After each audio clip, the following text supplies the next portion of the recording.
Aloha, this is Sky, the Soulful Progressive with FNN, Feminist News Network, the feminist news that's right for you. Welcome to Sky in the studio. Now, you know if I gotta bring it to the studio and to give it to you, it is some real soulful news. Now, if you haven't liked and subscribed today, please let them know that soulful news is coming your way. Alright, yeah, just like sitting around that kitchen table telling it like it is. I remember those times, don't you? Well, if you don't, now you can get some too.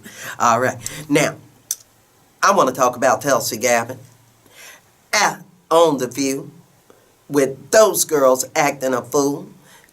Left, right, rear, cat fight. Meghan McCain, the Latina girl, I don't know who she is, and this light-skinned girl with too much makeup and too much hairspray. Now, they were coming to him hard. Now, nobody wanted to clap for Tulsi. You know what? Let's take a look. Let me show you what I'm talking about.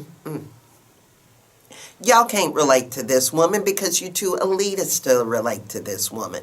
And who shows this the most is the Latina woman that talks to her about Venezuela, talking about 1 million people marching. Let's take a look at this because she gets her information all kinds of wrong. And Iran has greater influence in Syria than ever before. Tulsi, you and I know each other, and you and I have had these discussions and arguments over text and over phone. I've told you how much, yes, how we disagree. People text, right? I'm not how we disagree on this issue. We've had it on the phone as well. I'm very troubled by the tweet about Venezuela that you've put out. We've talked about that. What Maduro is doing to the people of Venezuela. There's over 3 million that have been displaced. People are starving. He's not allowing humanitarian aid in. He is a thug. He is a dictator. He is corrupt. And I am very supportive of what the United States is doing right now, leading the solidarity and support of freedom-loving Venezuelans and putting sanctions, economic and sanctions. Why are you so against intervention in Venezuela? Not military intervention, but what we are doing. Because every time the United States, and particularly in Latin America, has gotten involved in regime change, using different tools to enact that regime change, there have been both short and long-term devastating impacts. If there are ways that we can work with surrounding countries to try to get humanitarian aid into people there, then we should be doing that.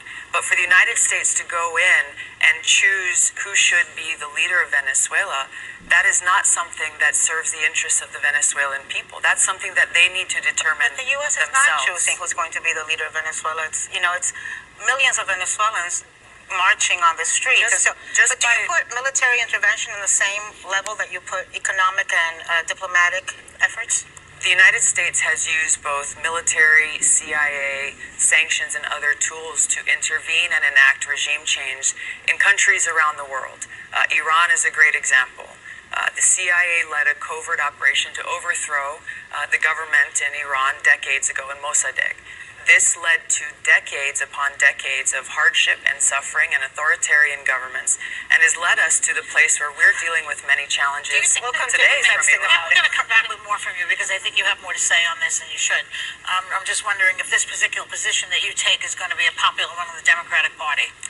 This is a position that I have found many Americans appreciate and understand, because we understand that every one of us is paying the price for these regime change wars that are not helping people in these countries, and they're counterproductive to our interests at home. I believe Trump said something similar when he was running. Did he not? Am I wrong about that? He may have, but the problem is he has not carried through. No. He has gone back and has broken his promises. I know you saw that. What was she talking about? The million that was marching was on Maduro's side. It's only the elitists. When you take a look at the other guys' marchers, notice the Ray-Bans, the gold chains, the light skin, the fairness. because it's the darker, nappier ones that are still standing millions strong in line to sign a petition to give to Trump to let them know that they do not want them to invade. Yes, the aid coming through Colombia is a Trojan horse. Don't you know what type of racist, fascist that just got elected into Colombia and Brazil? My God. We're talking about the Duterte of Brazil here. Come on. That woman is not woke at all. If she would understand the sanctions that are on them are put on by Americans, the rich people are holding the toilet paper. They're just not letting go of it because they are the ones that want the poorest of them all to suffer so they can benefit and start making the people work for nothing, give them nothing, and do nothing for them. And I don't know why Tulsi didn't even mention Elliot Abrams. Or the plane that Maduro caught with U.S. guns in them. No telling how many already came into the state to start the coup. And Tulsi said it right when she mentioned regime change and has only caused, and the coups have only caused more of a humanitarian crisis than democracy. Because socialism is just as good, if not better, for democracy if you helping all the people, if you're giving them food already twice, if you're already giving them food once a month, which they're still able to supply and do to the people in their nation. So if it's a conflict that's an inner conflict within the country, let the country itself. We shouldn't have to invade just so we can still. And Russia and China's already there getting theirs. What you're going to do is create a mess. And Tulsi knows this.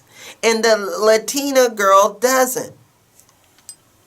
I can't say she did so good for hanging on to her aloha, not going off when they are the ones being, you know, snapping, yelling, talking about, I talked to you on Twitter.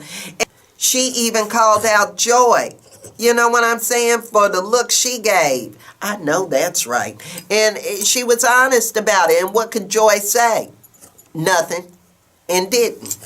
Now, if you agree with me, leave comments below. And I know that right. Because you got to remember, in this era of hate, you got to participate. Because if not, it will determine your fate. Especially your voting fate. Now, Tulsi is pushing people the right way in regards to foreign policy and war. All right. So, thanks. And it doesn't need to be going on. So, thanks for watching. Thanks for joining. Peace. And Bubba says peace too. Right, Bubba? All right.